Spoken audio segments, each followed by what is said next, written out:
Olá pessoal, vamos ao nosso resumo da lição da semana, hoje com a lição de número 10, e como de costume, alguém me ajuda com o título da lição e o verso para essa semana.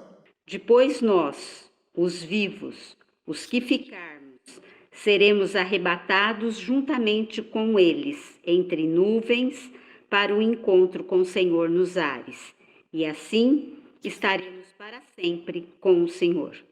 1 Tessalonicenses 4, 16 e 17. Perfeito. A lição dessa semana vai avançando no tema do conflito, e como a gente já está finalizando quase a lição do trimestre, também estamos bem avançados nos textos do livro Grande Conflito, e a base para essa semana são os capítulos 31 a 34 do livro Grande Conflito, e todos eles tratam de um tema em comum, que são os enganos de Satanás ligados ao primeiro de todos os enganos, ou à primeira de todas as propostas enganosas de Satanás, lá no Jardim do Éden. Se a gente lembrar, o livro de Gênesis, quando relata a tentação, no capítulo 3, tem uma expressão que Satanás usa, uma frase que ele usa para colocar em modelo de xeque ou em modelo de antagonismo a afirmação de Deus. Deus havia dito que aquele que comesse do fruto da árvore da ciência do bem e do mal teria como consequência a morte. E Satanás faz uma afirmação categórica para Eva naquele contexto, e a afirmação categórica é: não morrerás. Essa abordagem inicial, ou seja, a expressão inicial de antagonismo de Satanás contra Deus, é uma aposta. Afinal de contas, não havia ocorrido morte em nenhuma circunstância conhecida até então, seja no universo ou especificamente na Terra como foco. Portanto, a afirmação de Deus carecia de prova. A afirmação de Deus não tinha nenhuma evidência real, exceto a evidência de que Deus é verdadeiro, e, portanto, se disse que aquilo aconteceria, era fato. Mas não havia o fato em si, até então, que manifestasse que aquilo que Deus disse, certamente morrerás, fosse de fato verdade. E Satanás se apropria desse ato, dessa ausência de prova, e faz a afirmação em contrário: certamente não morrerás. Quando a morte ocorre, ou seja, quando a gente passa, a partir da saída do Éden, a observar o contexto da morte, quando as primeiras folhas caem, quando as primeiras plantas adoecem e morrem, e quando o ser humano e os animais começam a morrer, a partir daí, a prova manifesta da consequência do pecado está disponível para todos. E a grande questão é, uma vez que Satanás fez uma afirmação, certamente não morrerás, como é que ele vai reproduzir em uma estrutura ficcional, obviamente, na sua afirmação, materialização de verdade da sua tese? Como é que Satanás vai se sustentar enquanto afirmação, uma vez que ficou disponível para todo mundo o evidencial da morte? É neste contexto que Satanás, o especialista em tornar relativas ou parciais as verdades para induzir a crença no erro, se apropria deste conceito, certamente não morrerás, num novo contexto, numa nova roupagem, manifestando circunstâncias de perpetuidade da vida ou de perpetuidade da existência sem Deus. Afinal de contas, a morte foi o principal golpe recebido por Satanás e todos aqueles que acompanhavam a história a partir do seu lado, do seu ponto de vista. A morte foi o principal golpe, ou quase um tiro de misericórdia, naquilo que já era fadado ao erro, fadado ao fracasso. E agora Satanás tem que inventar algo. Esse inventar algo passa por todas as estruturas manifestas, desde o paganismo antigo até o mundo pós-moderno, até hoje, nas abordagens diferentes a respeito do conceito da vida. Ou seja, uma vez que a morte se tornou real, uma vez que a morte se manifestou como real, Satanás inventa histórias ao redor, histórias que de alguma forma mostram que existe vida persistente pós-morte, ou pelo menos induz as pessoas a essa crença. Quais são as múltiplas formas em que Satanás se apega para poder vender essa nova ideia, essa nova tese, uma vez que a primeira tese fracassou. Uma das coisas interessantes nesse processo é que Satanás passa a usar os seus poderes, assim como os demais anjos que com ele estão, para simular, para de forma ficcional, dar a impressão de que seres ou pessoas que se foram voltaram à vida ou estão existindo em uma outra dimensão, em uma outra forma, em um outro padrão de existência e que podem se comunicar conosco. Portanto, a maneira mais interessante que Satanás encontrou de sustentar sua afirmação foi simular a persistência da vida. E para isso, começou a se utilizar de métodos nessa simulação que vão desde aparições, ou seja, de alguma forma ele se representa, ele se simula, ele se modifica enquanto forma para o ser humano, dando a impressão de que uma pessoa que morreu ou um ser que morreu voltou a existir e aparece a diversas pessoas e em diversas circunstâncias no mundo. Uma outra forma pela qual Satanás sustenta sua tese é simular a comunicação dessas pessoas. E nesse sentido, ele conversa com pessoas que estão vivas, simulando pessoas que se foram, trazendo dados, trazendo eventos, trazendo parte da sua fala, que dê àquele que está ouvindo a impressão de que está de fato conversando com alguém que foi conhecido, com alguém que num processo anterior teve contato. Como ele faz isso? Não é nada diferente do que nós mesmos podemos simular se quiséssemos dar a impressão para alguém de que alguma coisa dessas esteja acontecendo. Bastava que para isso a gente tivesse os dados gravados ou de alguma forma sistematizados que nos permitissem, pelo conhecimento que temos de determinados eventos relativos a alguém, simular a amizade, a fala, os eventos, as lembranças, as memórias de pessoas que se foram. E, a partir daí, estabelecer um nível de contato que permitisse essa indução ao erro. É interessante porque, mesmo no âmbito humano, os sujeitos que são dedicados aos truques de mágica ou aos processos de manifestação de algum tipo de mistério por trás de algum evento, e aqui eu não estou falando dos sujeitos que fazem isso ligados a um processo religioso, estou falando dos técnicos, exclusivamente dos técnicos em mágica, que se treinam a perceber nuances, detalhes, coisas a respeito de alguém e, inclusive, a induzir perguntas que lhe permitam receber informações com as quais eles trabalham de forma genérica para devolução de certas afirmações. Esses mesmos sujeitos conseguem simular eventos e estudar pessoas, inclusive, em situações específicas da plateia, simulando algum processo aleatório de escolhas de pessoas da plateia, trazendo essas pessoas ao palco, mas são pessoas que foram estudadas, que têm eventos simulados ao redor dela e estruturas conhecidas desses técnicos mágicos, entre aspas a palavra mágico, para dar a impressão de que receberam ou perceberam ou conseguiram descobrir algo inusitado a respeito de alguém. Ora, se seres humanos conseguem fazer isso, que dirá Satanás, que tem poder bem maior do que o poder meramente humano. Ele tem ainda, ou guarda ainda, os seus poderes sobrenaturais concedidos por Deus na sua forma de anjo. Se somar isso a todo o conjunto de anjos que com ele trabalham, podendo colecionar informações personalizadas a respeito de alguém, é natural que Satanás consiga trazer de volta nas suas simulações informações que dão a certeza quase absoluta às pessoas de que de fato estão conversando com alguém que foi do seu conhecimento e que morreu em algum tempo passado. E a partir destas manifestações sobrenaturais, ele começou modelos teóricos variados ao redor do mundo, em situações e contextos religiosos ou não religiosos, onde ele cria essa sensação. Somado a isso, Satanás desenvolve processos filosóficos de conceituação do ser humano. E um desses clássicos da filosofia, Platão, na filosofia grega, estabelece um modelo teórico em que ele observa o ser humano e define o ser humano como um ser dual. Esse ser tendo uma parte corpórea, material, física, e uma parte não corpórea, imaterial E a essa parte material ele atribui todo um conceito filosófico do mundo das ideias. E nesse dualismo platônico se estabelece então um paradigma de que a existência humana ela persista pós a morte da parte material.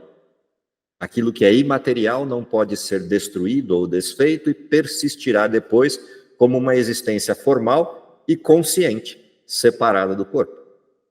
Esse modelo que inunda a filosofia grega no período platônico e se espalha nesse contexto, acaba chegando ao cristianismo. E dentro do cristianismo, essa ideia de dualismo produz uma noção, dentro da doutrina cristã, da existência de corpo, e o nome dado aos cristãos neste contexto, alma.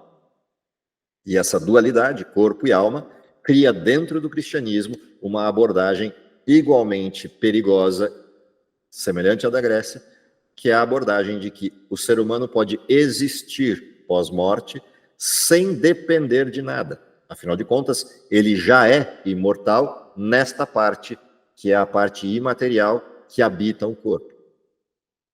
Quando isso adentra o cristianismo, toda a mensagem bíblica de expectativa da ressurreição e toda a mensagem bíblica relativa ao salário do pecado como sendo a morte se relativiza. Ou seja, de onde vem o conceito espiritualista nas suas múltiplas formas?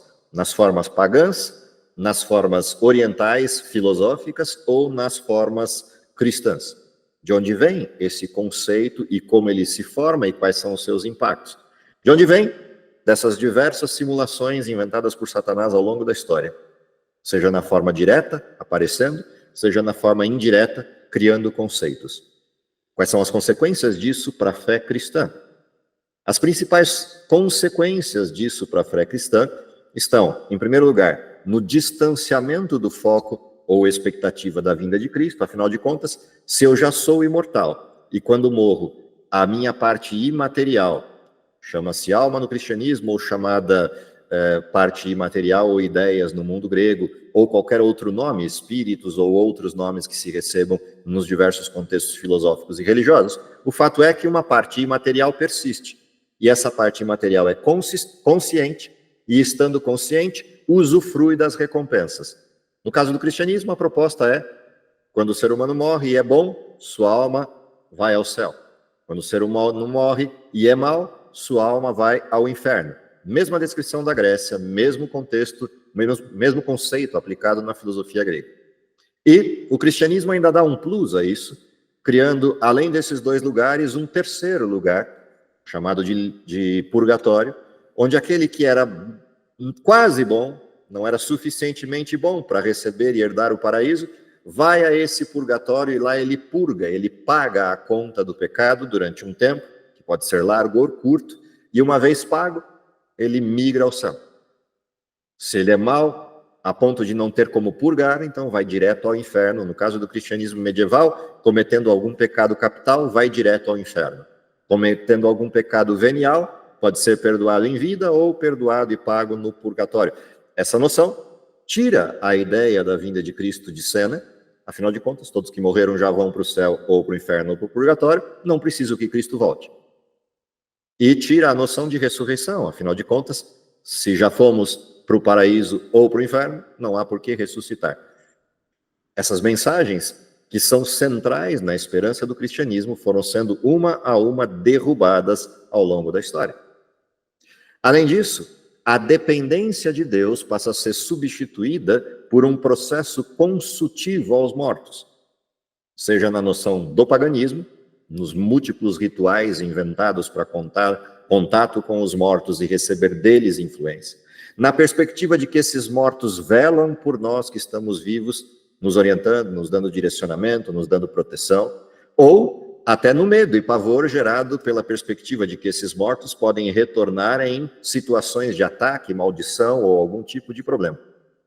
Ou seja, a visão espiritualista rouba do cristianismo a dependência de Deus. Ela não só rouba a esperança no céu e na ressurreição, mas rouba também a dependência de Deus, ou pelo menos divide essa dependência com uma dependência de Deus e de outros fatores.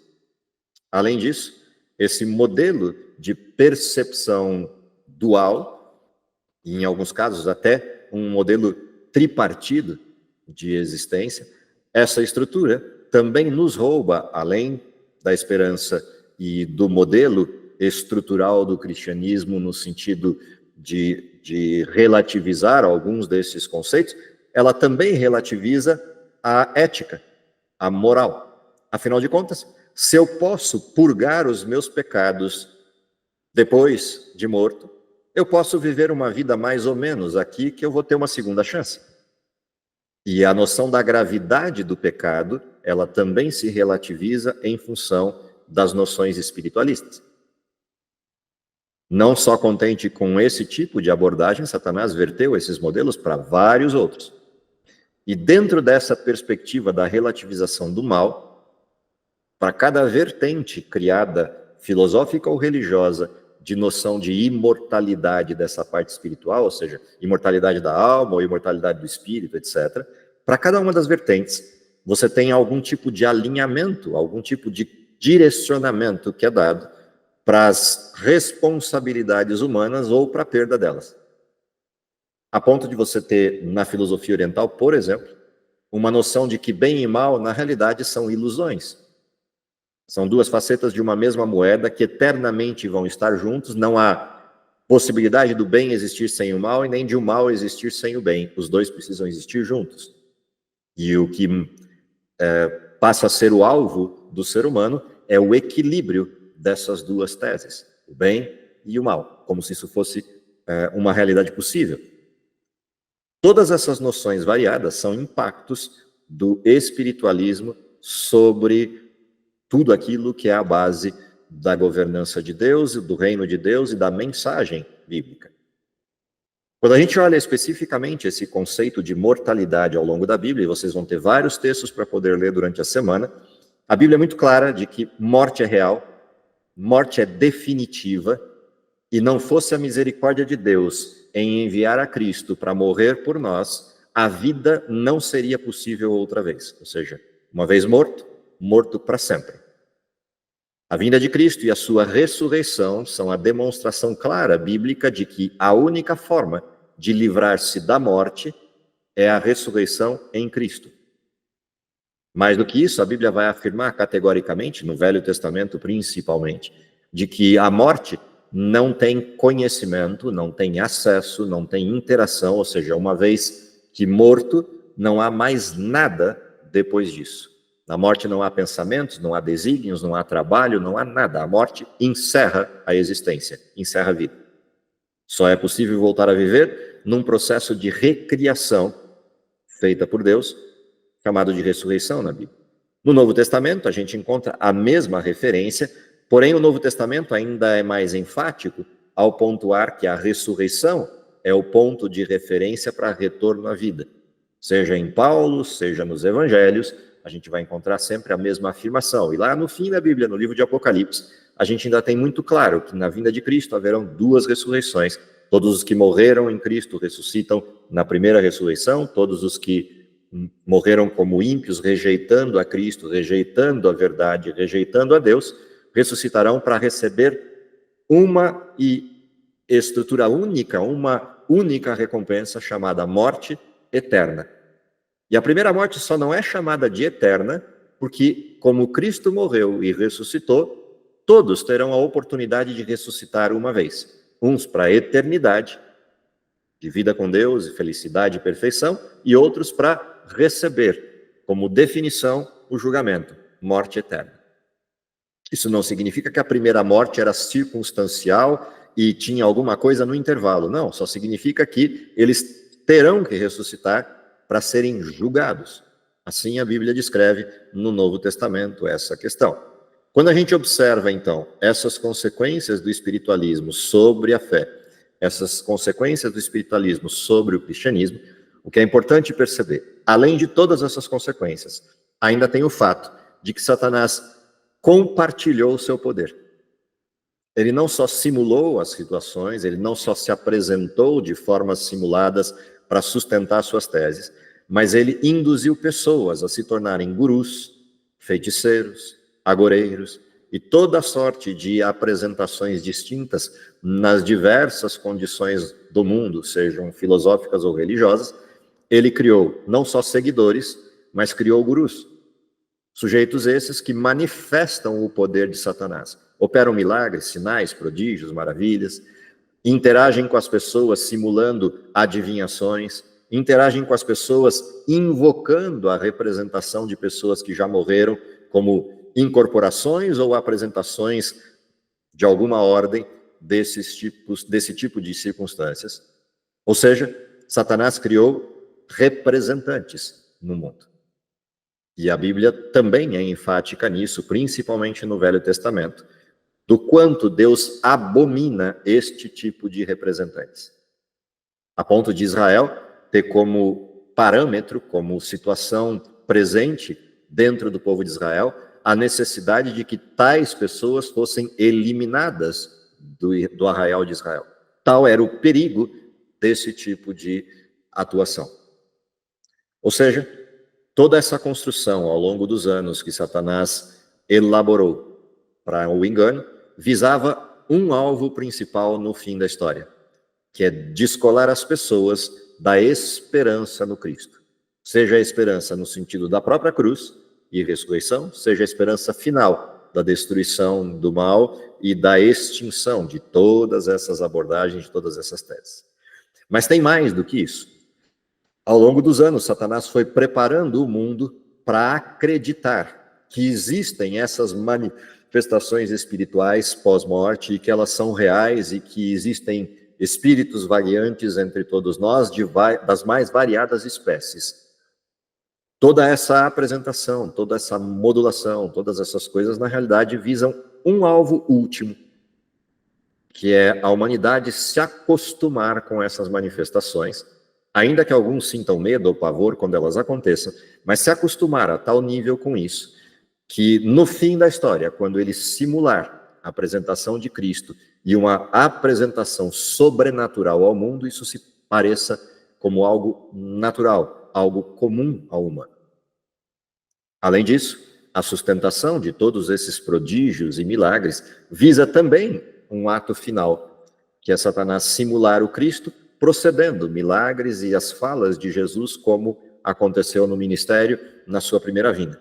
Ou seja, o último ato, e a lição dessa semana termina com isso, o último ato do grande drama do engano, é o próprio Satanás personificando a Cristo. De muito tempo atrás, ele vem acompanhando esse processo, e a igreja diz considerar o advento do Salvador como a concretização de suas esperanças. E em várias partes da terra, Satanás se manifestará entre as pessoas como um ser majestoso, semelhante à descrição do Filho de Deus, dada por João no Apocalipse. Se a gente olha a advertência bíblica, é tão forte a ação de Satanás neste nível final, que, se possível, enganaria até mesmo os escolhidos. Ou seja, porque é importante a percepção, a compreensão e entender o que é o sentido do título da lição dessa semana, o espiritualismo exposto, desmascarado. Porque a hora que observamos isso, a hora que compreendemos essas ações de Satanás e essa forma simulada com que ele destruiu a afirmação de Deus a respeito da morte e construiu uma tese vigente em quase todo mundo, de que existe vida após a morte persistente. Essa noção, ela, na realidade, está só preparando o terreno para um último ataque, para uma última simulação. Conhecer tudo isso é também parte do nosso preparo para que, quando ocorra essa manifestação, seja a direta produzida por ele ou as antecipadas produzidas por seus representantes, quando isso ocorre, a gente tem condição de perceber que isso tem origem em outro lugar. Ainda que sinais e prodígios sejam reais, ou seja, curas e apresentações prodigiosas sejam reais, elas ocorram de fato, a gente precisa lembrar que se elas ocorrem com a fonte bíblica, se elas ocorrem porque é Deus concedendo poder, a afirmação e as teses continuam sendo as bíblicas. O homem é mortal, a morte é definitiva, salvação só existe em Cristo, com possibilidade na ressurreição. Qualquer outra fala que seja distinta daquilo que é a mensagem bíblica, ainda que os milagres, os prodígios, as sinalizações sejam reais, a origem não é Deus, porque Deus não é incoerente. Deus se mantém com uma mesma abordagem, uma mesma mensagem o tempo todo. Porque a mensagem de Deus é a verdade, e a verdade não muda. Satanás, por sua vez, muda toda hora.